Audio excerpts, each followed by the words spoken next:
Food is our most powerful medicine. So we know that eggs do really well if you have a high antioxidant intake. So these kinds of foods that are brightly colored, fruits and vegetables, they tend to have a lot of this repair power in these repair chemicals in them that are called antioxidants. And so that's a really good take home message today.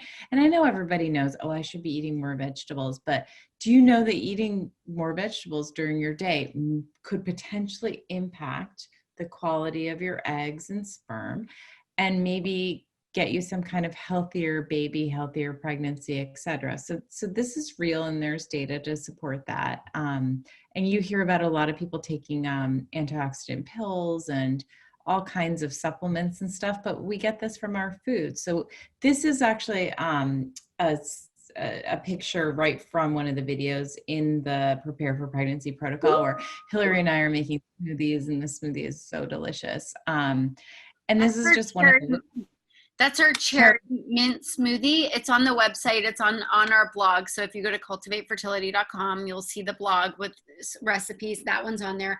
Highly recommend.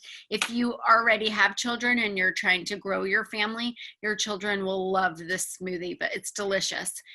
Full of antioxidant rich foods that we use in a lot of our smoothies in our programs. So in our protocols, we do a lot of plate building. How do you make the perfect fertility plate for egg health and sperm health? That's got the rainbow. How do you make a bowl? How do you make smoothies? What are you supposed to eat in a day? So we go on and on. We talk about it a lot in the program. What are pro-fertility foods that really nourish your fertility? What are foods that are anti-fertility foods that work against?